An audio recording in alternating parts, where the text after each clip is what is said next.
what you're smoking. I'd like some of it because I don't see treasury bills going down anytime soon. Our treasuries are not popular around the world. Don't trust the Japanese and the Chinese have pulled back on buying our treasuries. So we have a situation.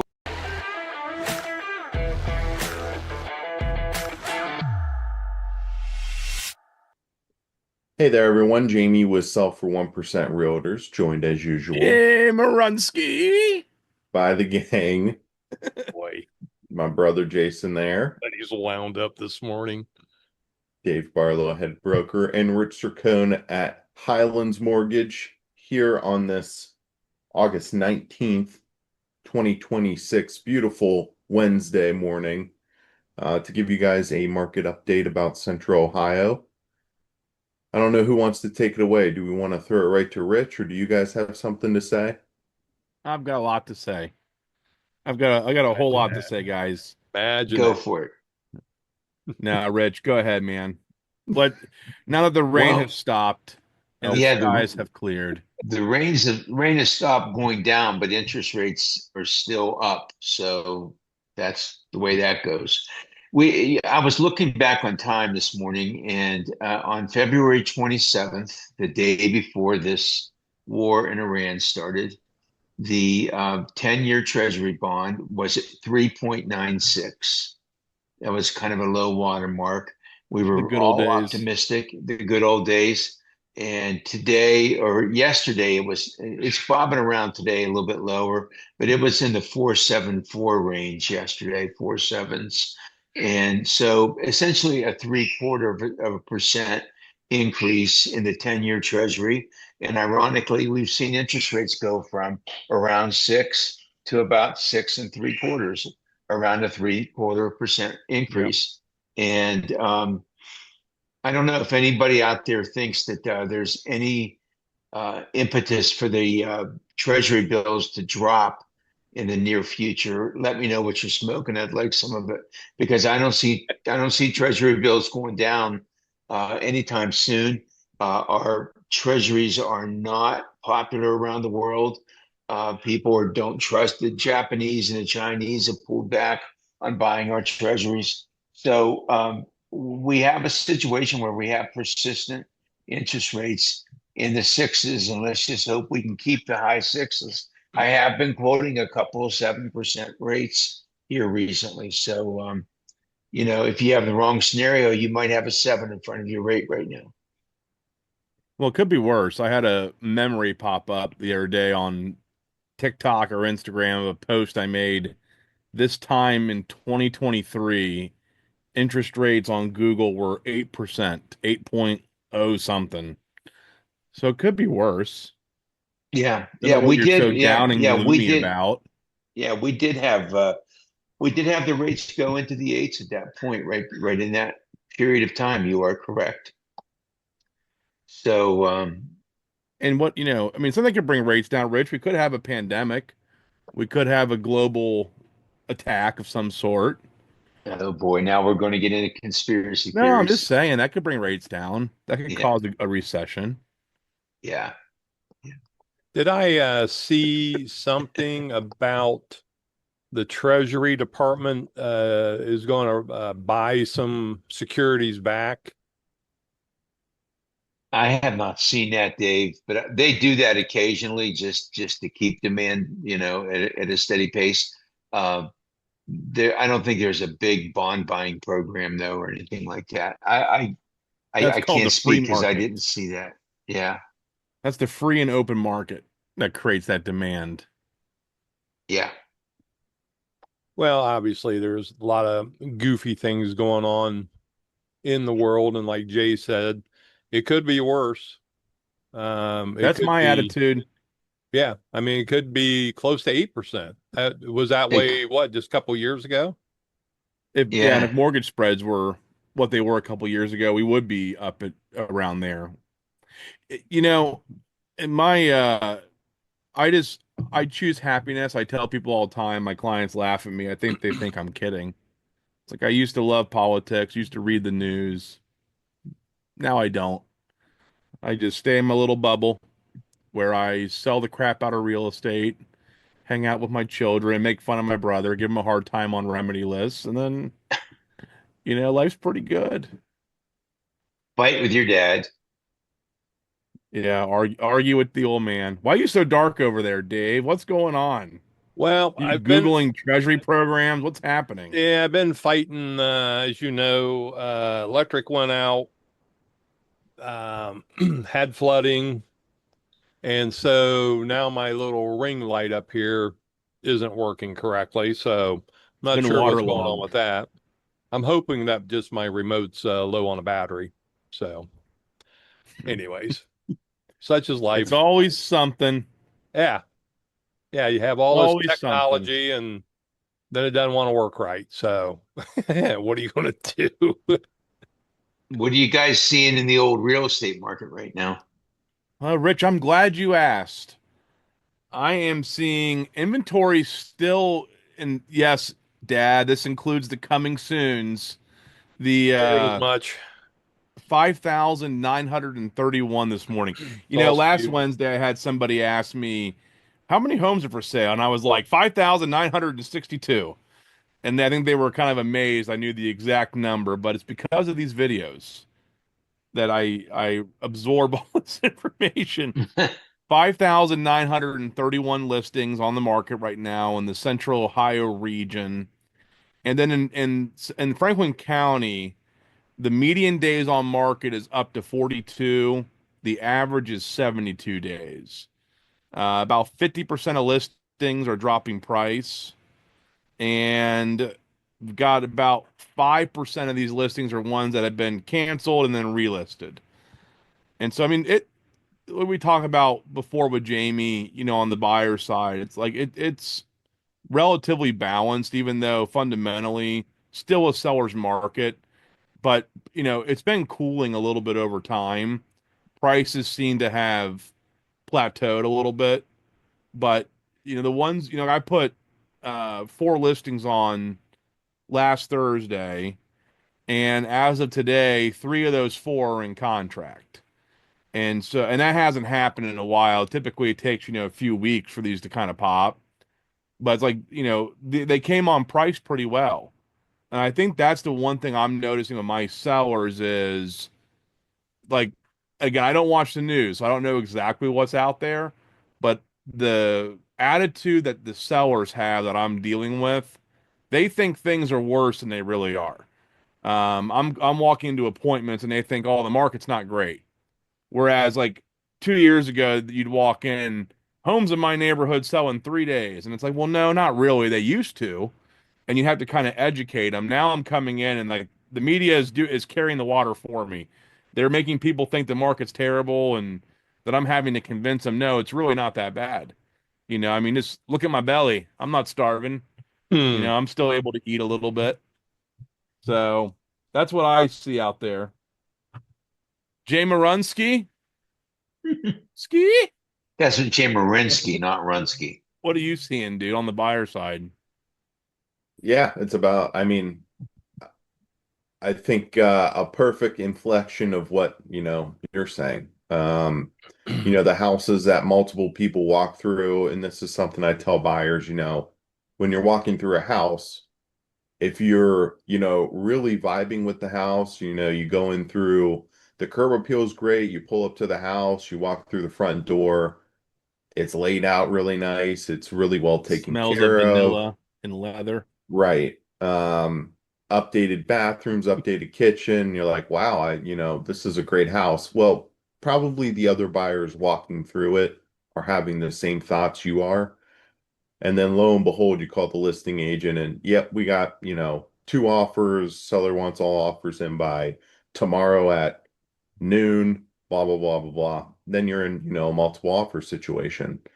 Um, and on the flip side, there'll be some houses that you walk through and maybe the paint hasn't been updated and it's not as, bright and doesn't smell as nice and doesn't have all the updates and upgrades you want. And then that house, sits on the market for 3, 4 weeks, or longer. So yeah, it's kind of, a tale of 2 markets where if you're done up and you're, upgraded, updated, yeah, you're going to end up against multiple offers where if, not as updated, needs a little work, um, you might have a little bit of time to think about it and some negotiating power, and it becomes more of a negotiation market where buyers have a little more power. So it is pretty well balanced, I'd say, in that market, in that distinction. So, and I imagine that's kind of what you're seeing as well.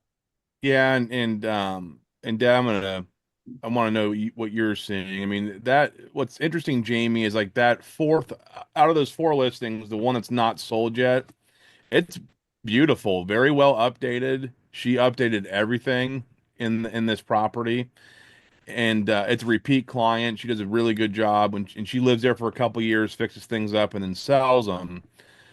We're just probably a little bit overpriced, and I think that right now, and I'm curious what you think, Dad, is that pricing, I think, is of the utmost importance. You don't want to be chasing the market down.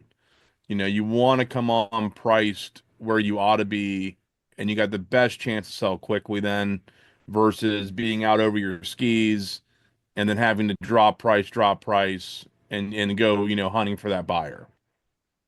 Yeah, I agree. I mean, price is always important. The ebbs and the flows is during like COVID, there obviously was a lot more flexibility. We were still pricing things where they should be priced. And then you had people coming in for 40, 50, $60,000 over the asking price because, the competition was so crazy, Right. interest rates were so Supply and low. demand. Yeah. And then, you go back to 2000, 10, 11, as we were headed towards the bottom of the foreclosure crisis, and you could price the house correctly, and it still would sit for 180 days because you had 12,000 listings on the market and, buyers just weren't motivated. But the house was still priced where it should be. So, Right. your example, you've got a very well done home. It's priced where it needs to be. Um, the market is simply telling you we don't agree with the valuation, and it's just it's always a difficult thing, and it's one of those things that experience does help in getting these things priced right. And then, Jay, you've gone through this, and, part of your conversation with sellers is, yeah, you don't need to reduce the price. We just need to find the right buyer. And, Yeah. instead of 3, 4 days over a weekend, it may take us 30, 40 days to find the right buyer to come into the market that's willing to pay your price because your house is worth it.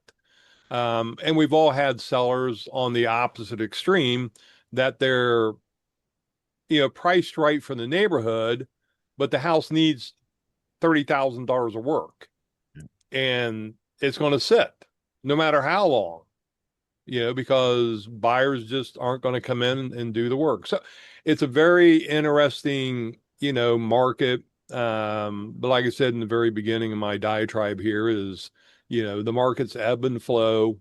We're kind of giving you what we believe based on our experience. And, Jay's been doing this for 20 years now. I've been doing it 27. Jamie, what are you, 7, 8 years into it now? And so, there's a tremendous amount of experience. We're doing market analysis. I'm doing one a day, two a day. Jay, you're probably doing two or three right now. So we see a lot of different things. And it's just based on experiences to where we price this. So um, I think that and I've said this before, if it is the Pottery Barn style home, where everything's super clean, it's all updated, that house is going to sell. And it normally is going to sell for a little bit of a premium. I've got a client that beautiful home. They've got $100,000 worth of upgrades, and it's sit for 80 days. And it's like, doesn't make any sense. Then I got another one that's halfway done, and and we're priced for what it is. We're undervalued for the neighborhood, and the house is in contract. So I think Yep. price point also. What's the price on the one that's sitting? That just over 300,000. Yeah, see, that seems like a point where there's a lot of buyers. Are you getting good showings? Not one showing. Really? That's super. Something else is going on there. That's weird. It's overpriced. What are you guys seeing in terms of buyers being able to make a contingent offer? Does it have to be non-contingent to get your offer accepted these days? Is it case by case? What are you guys seeing on that? Depends on days on market. So if you see a house that's got 40, 50 days on market, they might be willing to take a contingent offer. But wouldn't they be more so wanting a quick close because they've been sitting so long? Or Once you sit that long, I think desperation starts to set in a little bit. Now, if you send me the contingent offer and you're like 40,000 under asking price, that's a real problem. Then you get the old double whammy. right, But like I think what Dad just said, I agree with. If I'm brand new on the market, my sellers are typically willing to wait a little bit, versus you've been on the market over a month and you've had no offers and all of a sudden this one comes in, you want to try and make it work. And also, there's a totem pole of contingent offers. And the highest, and I try and tell my buyers this when they want to send over a contingent offer. It's like, well, there's different degrees here. The number one offer being I'm in contract, I'm set to close next week. The next one down is I'm in contract, but I'm not yet through inspections. Then the next layer down is, well, I'm on the market. And then the lowest one is, well, I'm not on the market yet. So I think that also factors in when you send a contingent offer over. Well, there's Is one your even house lower than that, listed? Jay. There's one even lower than that. What's that? I'm not on the market, and I'm going to be $50,000 overpriced. And I'm never gonna sell. That's the whole point. That's like the bottom of the barrel. It's like, well, what's your list price going to be? We're going to be about whatever. And then it's like, oh, well, I did the quick market analysis, and you're 50,000 over the value of the house. It's never going to sell. So Hey, even the blind squirrel finds a nut once in a while, so once in a great while. Yep, you I never know. don't disagree with that, but I'm not No, I hear you going though. to advise my seller to jump into bed with that To take their buyer. house off the market, Yeah, right? And let's get married to this person that is unless my never gonna guy's perform. $50,000 overpriced. Yes. And And that's the then other thing is like how are we priced too? yeah, Yes, there's a lot of different yeah, variables, but in it's general, Rich, you gotta be on the market a little bit before you're willing to take it off for that. right. Speaking of contingent, non-contingent, can I just make a announcement to everybody out there that's watching this that is considering buying a home in the next 6 months, year, 2 years, at any time in the future? If you have a bunch of equity in your house, you need to go and get a home equity line of credit on your house for as much money as the bank will allow you to borrow. And you need to do that now. If you take this advice and say, oh, I'll get to it, and then you find a perfect house and you want to make an offer and you need pre-approved, you aren't getting that home equity line of credit anymore.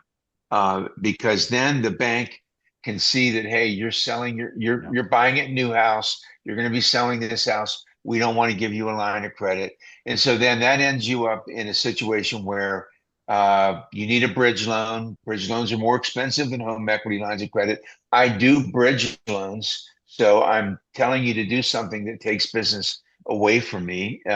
But the home equity line of credit would be the right thing to have in place before you start to really get serious about buying. If you don't know what a home equity line does, it's just like a credit card. The money is available to you to use at any time. If you don't use it, you aren't charged any interest on it. So it's just an available line of credit that you have in the event of some emergency or if you need to use it for a down payment on your house. The home equity line of credit is money that can be used as down payment. So go get a home equity line if you're sitting on a bunch of equity, and be ready when these guys find you that perfect house. Be ready to make a non-contingent offer, because here's my down payment. It's my home equity line. So that's my free advice today. That's good Good advice. advice. The other one I had heard too is by doing that, that also it can protect you from title fraud. That if you have a line of credit sitting there on your house and somebody tries to borrow against it by stealing your identity, they can't, because nobody wants to be in second, third position. Right. Yeah, they're going to do a title search and they're going to find, yeah, Well, this guy has they're going 12 to other find that. loans. What? Yep, And that's right. not to get too far out into the weeds, But take us but there anyways. Take us to the weeds. if you are one of those that are fortunate enough to have a ton of equity in your home, and let's say you're single and you own a $500,000 house and you own it free and clear. So when you go to sell it as a single person, you have a $250,000 capital gains deduction automatic. But if you take a home equity line out or refinance and you bump that number up to say 300,000, then when you close, then your equity is only 200,000 and you fall back below your threshold. I know that's a little, like I say, into the weeds, but it is a way to kind of protect your capital gains as well. Jay Yeah, that Marinsky on the sounds like a buyer great side. idea. Well, I have investors that do that. Had an investor a long time ago that did that, and he was really playing the edges very much so. But if it's done correctly, you should be okay. Jay Marinsky on the buyer side, what are you seeing? Well, I don't know how to respond right now. We went through the buyer side. I'm Oh not boy. sure. Do it again. Do it again, Jamie. We want to see if you You're have the same messing. answer the second time. Yeah, All right. you're messing with your ring light. Exactly. All right. Well, then, is that the end of the day after all that excitement? Why That's don't the you end of the take us day. home, Dave? End of the day. If you I think guys Rich, like Rich the should take us video, home. okay. Want me to take you home? Yeah, Take wrap it somebody's on up home. here. Well, we've shared a bunch of information here with you today. If you're looking to buy a home, call Jamie. If you're looking to sell a home, call Jason. If you're looking to do either one of those two things, Dave is the man. He will get you taken care of. He's got 30 plus years experience. If you need advice on the mortgage, I don't just schlep mortgages out for nothing. If you don't need a mortgage, I'm going to give you good advice. If it's not the right time to refi, I'm going to give you that advice. So give me a call and we'll just talk about the situation. And the other thing is, go get a home equity line of credit today. Call your bank and get the equity line of credit. That's the final takeaway. Yep. Especially before rates go to 9%. Yeah. Well, they're variable. The HELOCs are variable anyway, so it'll go up with that. There you go. Like and subscribe if you like the information. That does it for me. Rich just brought us home. You're bringing us home Unless- again. Jamie, tell us about the buyers. Yeah, I was just going to ask, Jamie, can you give us your insight on the buyers? Like and subscribe. Leave This a is the comment. show that never ends. We need a Appreciate you Looney guys Tune. hanging out with us. There you go. Have a good day, guys. The best thing, boys, it's almost football season.